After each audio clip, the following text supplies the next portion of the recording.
Hello, and welcome to the FlowRy Show, a journey through life's tapestry, wisdom for every generation. On this show, we talk about where generations intertwine, sharing stories, insights, and dreams. Whether you're a seasoned sage or a curious young mind, we are all students in the grand classroom of life. Join with me today is my co-host, Mike Ryan, and I'm Nicole Flowers. We also have a very special guest with us as we explore a tapestry woven with threads of collaboration, dreams, and lessons learned along the way. Today, we're going to talk about the entrepreneurial leadership. With us, we have Travis Mack, whose journey to federal success is unfounded. As we dive into his remarkable journey, a visionary serial entrepreneur who has successfully navigated the complex world of federal contracting, from humble beginnings to building Saalex Corp into a leading aerospace and defense contractor, as well as Valia Networks, which is a privately held managed service company serving enterprise clients across sectors. Travis is going to share his insights, the challenges and triumphs that have defined his career. Travis, welcome.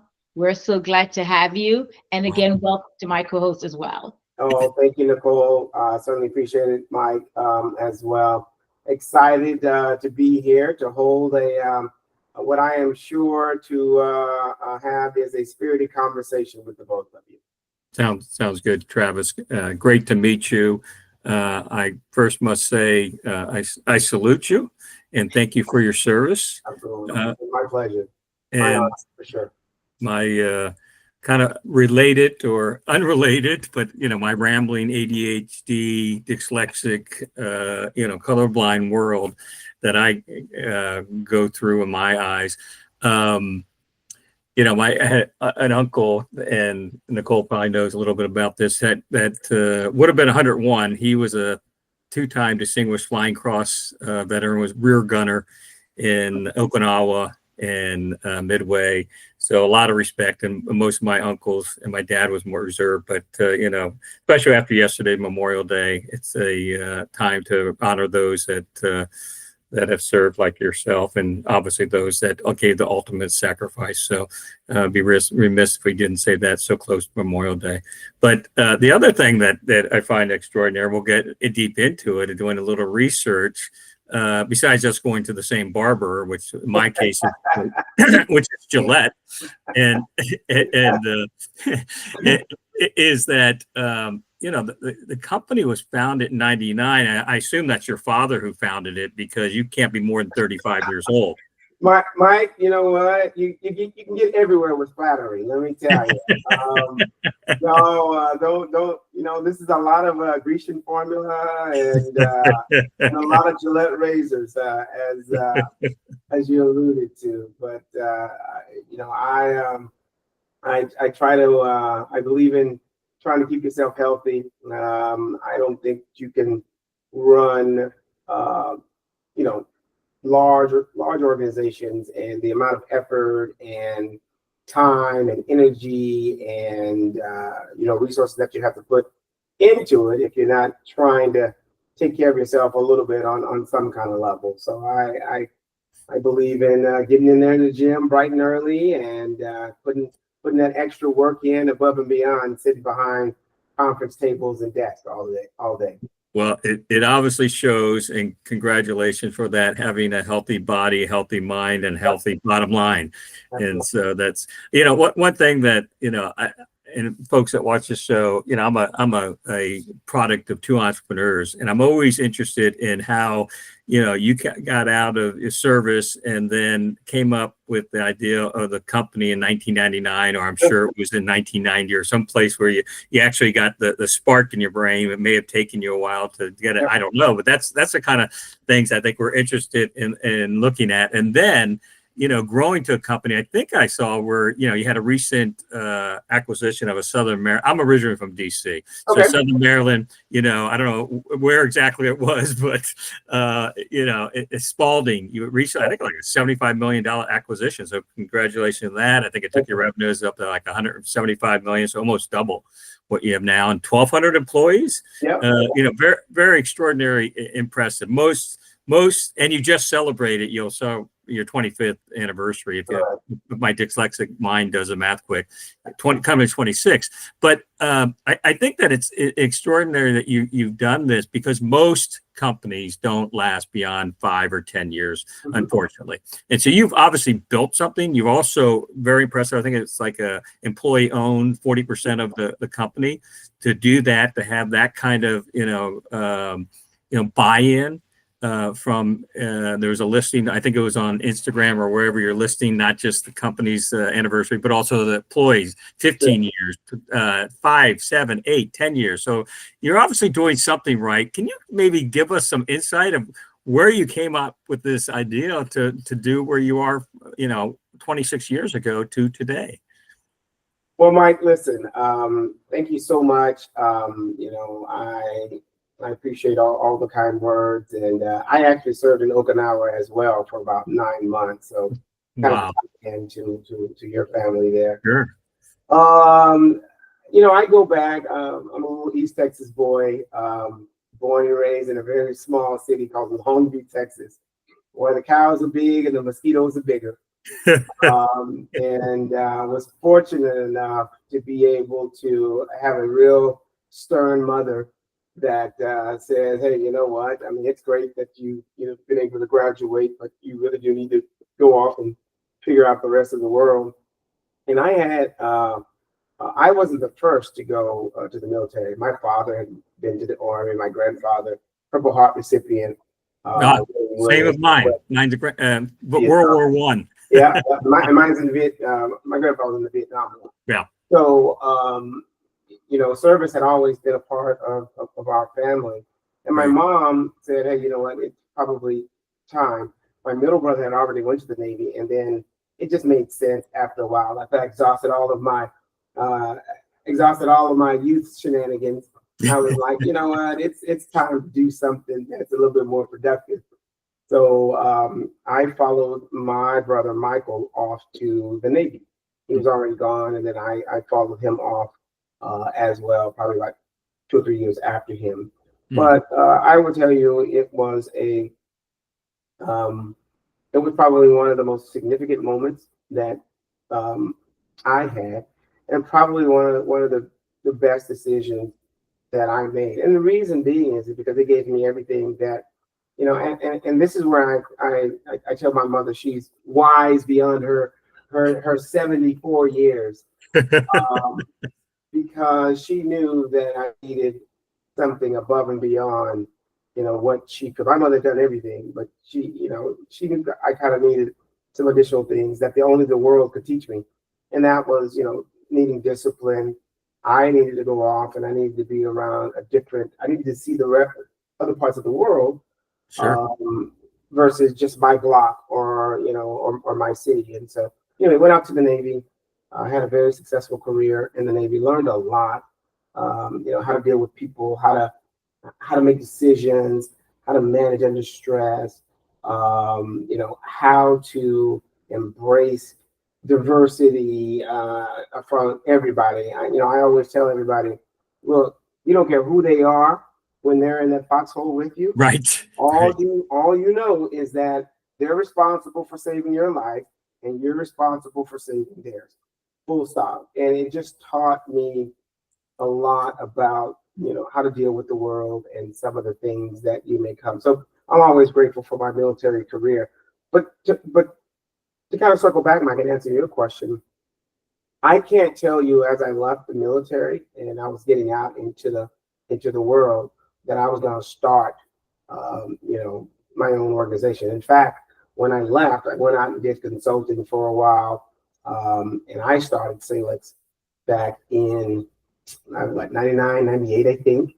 And it really it didn't start out being a aerospace and defense company.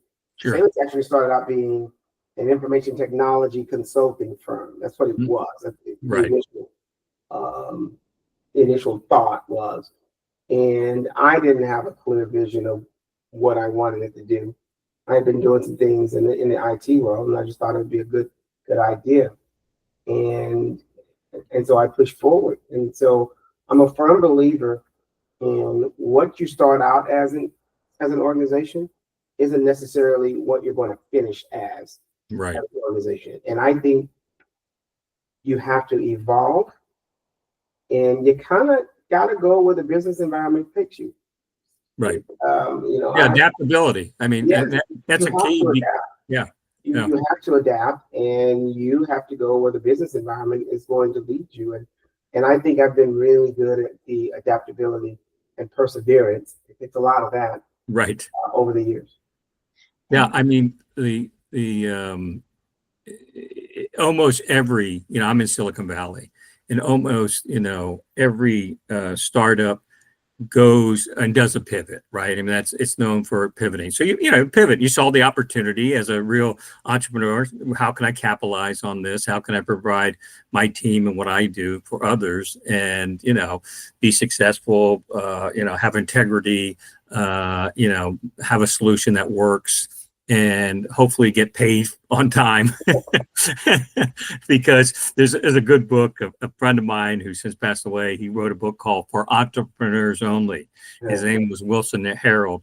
And he didn't call it fear. He called it club terror, where you wake up at 3:00 at night, or you never go to sleep because you're worried about making payroll on Thursday. Then they've done that. Yeah. And a lot of us have been through that, and I have no doubt, early on, you probably had more of that than but it never ends. So it's a great journey that you've had, and I think the other thing, just impacting so many people's lives, right? I mean, I say is it Camarillo? Is that the Camarillo? Camarillo. See, that's my dyslexia. So I was there in 1986, and we designed St. John's Medical Center. Yeah. It was a 50 acre strawberry field, because Oxnard is known as this strawberry capital. Absolutely. Strawberry capital of the world. Were you stationed there, or were you stationed elsewhere? No, I was in the Port Hueneme area. In fact, I served over at Port Hueneme in the Ventura County area, and went over to Port Magoo. So Port Magoo, yeah. The Gold Coast over there serves as a certainly, as I was transitioning out of the military, I was in Central California, Fresno, Visalia, Hanford, that area, migrated down to my command was Oxnard, Port Hueneme, Port Magoo area. And then I just fell in love with the area. I was like, wow, this is really cool out here, the sun and the beach, and you have water, unlike East Texas. I was like, wow, this is really cool. So I wound up staying and stayed there for 25, 27 years. So wow. It was a wonderful area. That's great. So Travis, throughout your career, you have accumulated wisdom that transcends just about every industry. And I'm sure these lessons didn't come easily, as we started to allude that the importance of adaptability, and the market will evolve. Technologies are advancing and pivoting. Consumer preferences and client preferences are shifting. As an entrepreneur who has thrived and pivoted quickly while staying true to your core vision and values, what are some of the most significant lessons you have learned throughout your entrepreneurial journey, and how have you applied them to all of your ventures, from embracing failures as education, building strong teams, as Mike had shared, and maintaining financial discipline to successfully drive your companies to the next pivot? Well, I think a lot of your audience has probably heard before, but they go hand in hand. They truly do. I think you have to be. There's a few attributes that you just gotta have as an entrepreneur, I think. first of all, you got to be really curious about stuff. I mean, you got to ask a lot of dumb questions. I ask a lot of dumb questions. I really do. Why do we do it like that? Wonder why that does it? Wonder why it works like this, right? I ask a lot of those questions. I think that, that curiosity, fuels my ambition to go and figure out solutions. It's great to ask the question, but, how about you lead me in a direction where I can get some answers? That's one thing that has driven me. I think in my case, I would also say that it was, as a starting out as a novice entrepreneur, I was ignorant about a bunch of things. And I always tell people that ignorance made me, really helped me, because if I knew what I know now, I'm not sure I would have taken the journey. Wow. And that's being honest. That's being totally honest. Yeah. And I think entrepreneurs really need to initially have that heart to heart with themselves, because you have got to know that there is a sacrifice to what you are about to do. Mike, you talked about sleepless nights. You talked about, the sacrifice. And when I say sacrifice, I mean, that means sacrifice with kids and parties and going out and taking vacations and the whole 9 yards. Right. Because you have a vision or something that you want to achieve. So I would say, a level of ignorance actually served me well. I'll also say failure. And the reason why I say failure is because there are more difficult times than there are good times. And people say, oh, you've done this, you've done that. And I'm like, yeah, but you know what? You weren't there 15 years ago when we were really just trying to rub two nickels together just to try to get to the next day. So that perseverance, embracing failure and learning from failure, and always trying to be solutions based, right? Asking a lot of questions and trying to figure out what's the solutions to those questions are really, a couple of items that have driven me, and that has allowed us to get to the level that we're at. And we're still doing those kind of things. We're still trying to figure out, how do we make it better? What do we need to do? Where does my skill set end? And, who do I need to pass this off to in order for us to get to the next tier of growth that we're always focused on? But Travis, I think one of the key things you stated at the beginning of the conversation was that you started as an IT consulting firm, and then, lo and behold, you have built this air defense company. But it wasn't quite accidental. I would imagine, to your point, what you're considered to be ignorant is just moving without fear, right? And recognizing that there's an opportunity here, and being fearless about how do I start aligning my capabilities and building that team so that we can go after these government agents. Right. And start, getting ourselves familiar with how we operate as contractors for federal government, and how we go about exploring into this space. To your point, being curious. So, I will tell you, I think you hit the nail on the head there. It's actually a form of fearless. And let me give you the exact story of how I wound up. Because no one ever wakes up and says, hey, I want to be a defense contractor one day. Give us the real deal. And listen, if they do, they were a lot more focused than I was. Let me tell you. My story. So first of all, who starts an IT consulting company in 1999? Right? I mean, come on. Yeah, Y2K was the biggest thing, right? I mean, who does that, right? This brilliant guy right here, right? Yeah. In the middle of a .com crisis, where every IT company is about to go belly up, I say, well, how about I just jump out here and become an IT consultant, doing quality assurance, QA testing. So I did it. Anyway, so as I'm going through this, right, and I get to 2000, I'm like, wow, the world is really not the same place where I started this. I caught the car. Exactly.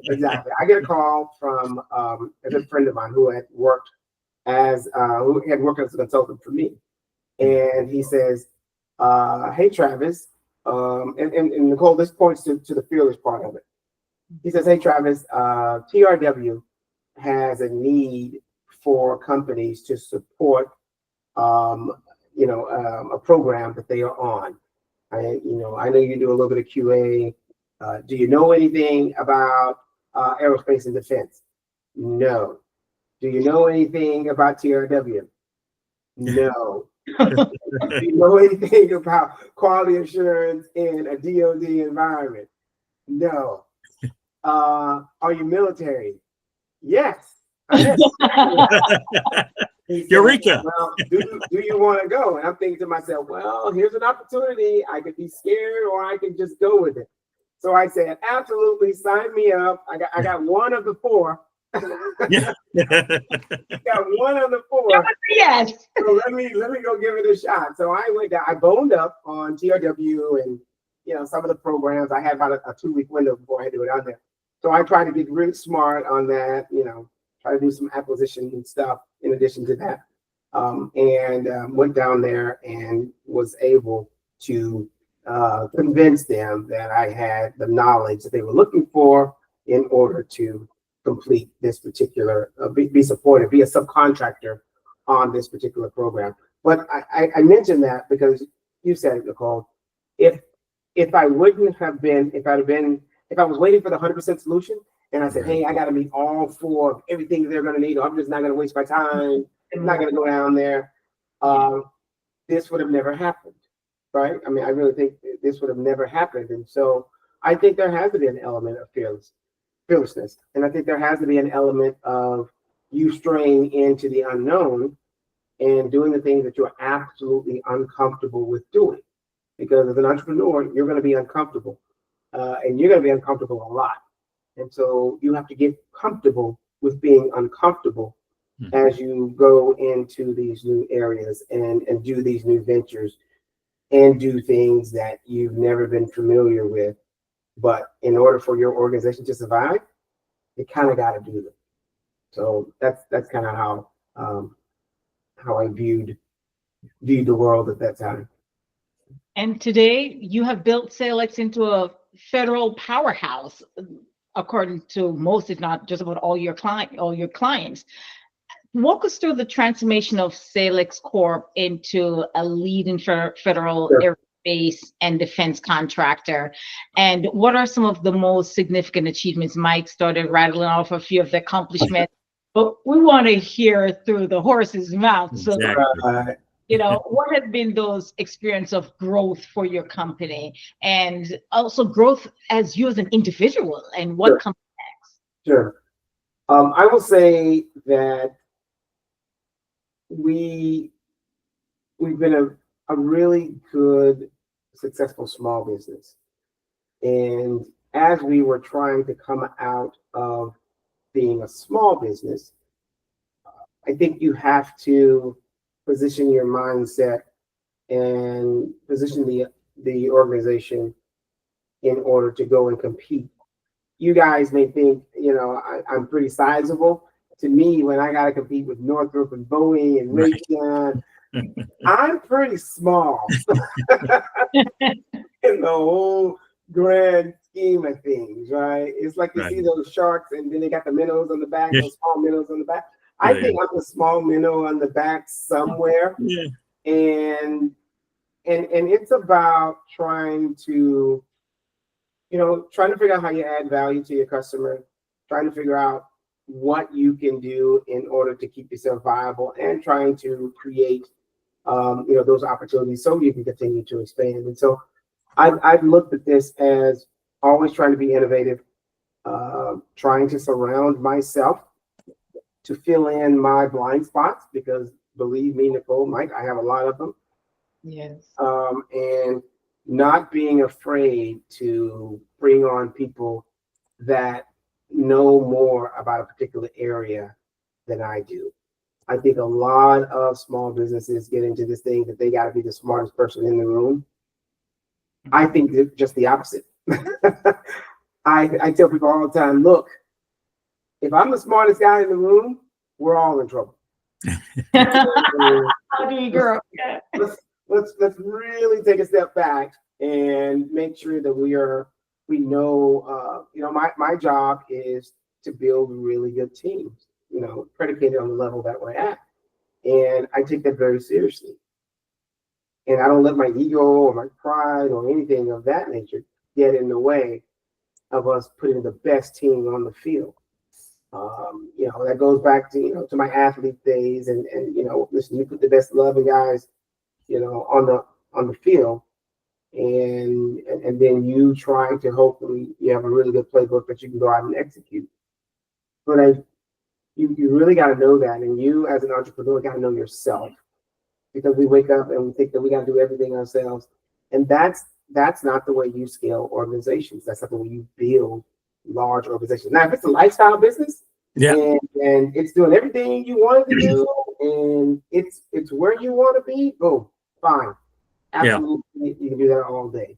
But if you're trying to scale it, trying to get to the next level, you got to put competent individuals around you, and then more importantly, you got to get the hell out of their way. That's what you hired them for, right? You hired them, exactly. Pieces of you, and if you're constantly standing over their shoulder saying, "This is the way we got to do it," then I'm not quite sure why you hired those individuals in the first place, because you're still on the work. Right. Yeah. I came out of healthcare, and it reminds me of Ross Perot, kind of related. And Ross sold his first company. They made his first $1 billion selling EDS, right, to GM. And then he started Perot Systems, right? And he was selling in front of a board of, it was then Catholic Healthcare West. And they wanted to outsource all the IT, which became kind of a trend there for a while. The hospitals, health systems, billion-dollar health systems would outsource the IT because, first of all, you couldn't hire anyone as far as coders and stuff like that. But so a little nun raised her hand at the board meeting at the closing of the sale, and she said, "Mr. Perot, how do we know that you're going to be better than anyone else?" He says, "Sister, let me tell you." He said, "See this card right here?" He said, if you know Ross, that's a very... I know Ross Perot, absolutely. See this card right now? That has my home address. Now, you see these vice presidents around here? If I get a call from you, they're all fired. So, I think that, but here's the extraordinary thing, Travis, is that, and you said it, and it was in my mind, I said, and I'm not dishing anyone, because, you have a lifestyle company, you have a car wash, you've got a consulting company, you've got whatever, but to take it to that next level after 25 years, or you've been doing that gradually, I assume, to have that vision of what that looks like is an extraordinary. And just as you took the leap to start the company in 99, you're taking that leap. A $75 million acquisition is a pretty big step for most companies, and you're small. And you're not so small. I get it. You're not Northrop Grumman and everyone else, but you're in the top 5% of a lot of businesses that are out there. So, bravo. And as you march towards $1 billion or whatever whatever that vision is, right? So, well, I will tell you that, me wanting to scale the organization was really more of a factor of my ambition and kind of what I want to do. Taking it from a small to a large, it's just different things that you have to do. I'm a firm believer that, you get to a certain point where you got to have different strategies in order to continue growth. You have to. And so we certainly undertook, we had a very robust bid and proposal capability, but I also thought that we needed to be doing mergers and acquisitions. We needed to be buying organizations. That was part of my philosophy on turning Saalex into an employee-owned organization. Mm-hmm. I kept asking myself, how am I going to get to be a large business? And more importantly, how am I going to convince the people that want to come along on this journey and are going to have to work, 80 hours a week to help us get there? Who's going to be doing the heavy lifting every single day? Right. How am I going to convince them that this is the journey that they want to take? And then I asked myself, I said, what would you want, Travis? And then I said, I probably want equity. Yeah. So, part of the action. right. I probably want part of the action. So that was really our philosophy behind turning Saalex into an ESOP, an employee-owned organization, because we wanted to attract the right talent. We wanted to keep the right talent. Sure. In order to allow us to scale. And so we started to, do the employee owned, make the employees part of the growth model. And I just basically said that they would probably want to be a part of this if they were owners of it. So right. That was part of it. And then coming up kind of with a dual model. Not only are we going to, if you look at all the large aerospace and defense organizations that are out there, not one of them ever got to, 2 billion, 3 billion, whatever the number is, without doing acquisitions. Right. Right. You're not going to bid and propose your way to being, 37 billion. You're not going to do that. So I really took it upon myself to figure out, okay, let me figure out another avenue that we could that we could augment the organic growth, which is the bids and proposals, and we could augment that with the inorganic growth, which is mergers and acquisitions. So that's kind of how I looked at it as I tried to scale. And I wasn't ready, I could have certainly kept the organization at $42 million. I think at the time it was 37 to 42 was one of those. I could have certainly kept it at that SBA threshold, but I just thought I had more to do, and I wanted to kind of just run through the tape. I didn't want to sit back and turn business away. I wanted to really drive the organization to another level, and so that's why I had to think a little bit differently about how to scale it and how to grow it, and also look back at history and kind of look at how other companies have done it. Yeah. And try to replicate the best you could. I mean, I think that, to have that mindset, it's almost like, 0 to 1, but you're going to 1 to 10 or whatever, right? I mean, that's 0 to 1's often the hardest time, but then you don't survive sometimes past 10 years or whatever. Right. And to actually have that reset, that now if you're at 37 or 42, and then suddenly you said, I'm a young person. I'm only 30.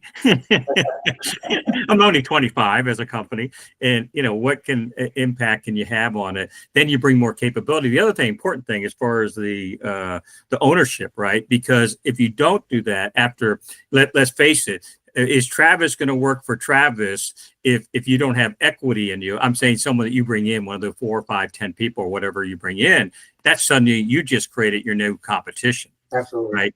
And absolutely. And they can do a $5 million company or whatever, but then if you have a close to $200 million company, you qualify. I would imagine. I do not know the defense contracting business, but I imagine you have a certain amount of history, clients, and all that. By acquisitions, you're able to accelerate that moving forward. So that's applaud on that as well.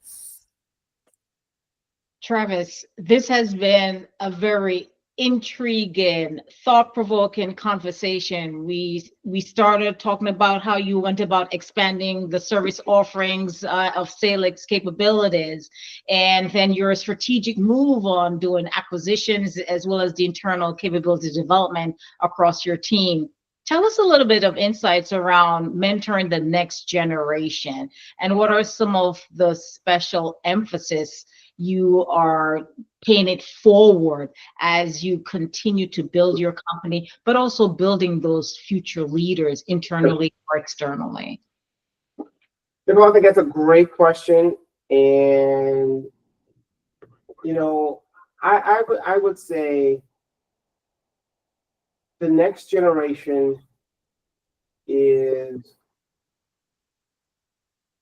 and I'm trying to think about the environment that I came up in, right, versus the environment that's going on now. And I honestly think that they are night and day. I really do. Do I think it's more challenging for organizations today? I would say yes. I really would. But and not from the point of that technology has come such a long way. I mean, we were talking about, .com bubbles and stuff like that, right? And the internet was just beginning to be a thing, right? Right. Now you're talking about, generative AI, and you're talking about AI agents running businesses, and you're talking about scaling $200 million businesses using 3 people. Right. I mean, I think it's a different type of business model. I think it requires those new brains that are really thinking about it, that have been raised in it, that have been birthed in it. The way that I'm trying to pay it forward is by putting some of those bright and upcoming individuals, putting them in the fire. What do I mean by that? I mean that I am allowing them to make hard decisions in a very difficult to read business environment. I think you grow from that. I have managed through .com bursting, couple different recessions, 2008 financial crisis, right. 2012, 13 sequestration, pandemic. I mean, right? I'm not even gonna talk about COVID. Not even gonna talk about COVID. And all of those are opportunities to learn if you can survive. Survival is first, and then learning from them. But what I'm trying to do, pay forward, is I'm trying to put those folks that are around me, that are up and coming, that have demonstrated that are smart, capable, that want to learn. I'm trying to put them in those positions, and let them go through the experience. I think the schools and the books have taught them everything they need to know. What they need is operational experience. They need to be in the fire. And I've been pretty adamant about putting them in positions that they can learn. Now they're going to get they're going to get their teeth kicked in a couple times. We all have. It's going to happen. It's going to happen. But again, I think I started this conversation off. I'm a firm believer in failure. And because success teaches you nothing. It teaches you how to do the same thing over and over again. Failure teaches you some things. It really does. And it teaches you, more importantly, it teaches you what not to do. And it teaches you to prepare yourself for those next downturns. And that's how I'm trying to, giving the opportunity to those folks in a different kind of environment, that they can hone their skills, they can go out there, they can get real life operational opportunities. So when they decide, or if they decide that, taking an organization in the direction that they want to take it, something that they want to do, they will have a few tools to be able to do that. Travis, we want to thank you so much for being on the show today. You have taken us beyond business growth. You have demonstrated your commitment to creating pathways for others to succeed in entrepreneurship, including mentoring and pivoting your business, allowing your companies to be employee owned, which is very advantageous, not only for their current growth, but their future growth and creating legacy. We want to thank you for being committed to the next generation of innovators. And as you say, putting their feet in the fire. Because yes, school and going through formal education gives you a foundation, but you also need to understand what it means to be an operator, to actually execute and do things and build things through grit and grind, getting your teeth knocked in. But but thank you so much for providing those pathways and creating opportunities so that we each can make our mark here and beyond. All right. Nicole, Mike, I appreciate the opportunity. Thank you so much. I hope it's beneficial for someone. Absolutely. Yeah, we both said it. You guys take care. And to our audience, thank you for listening in as we navigate the tapestry of life. Remember that every chapter offers new lessons, opportunities, and connections. Embrace the journey, cherish the moments, and continue to learn, grow, and inspire. Until next time, thanks for listening to the FlowRy Show.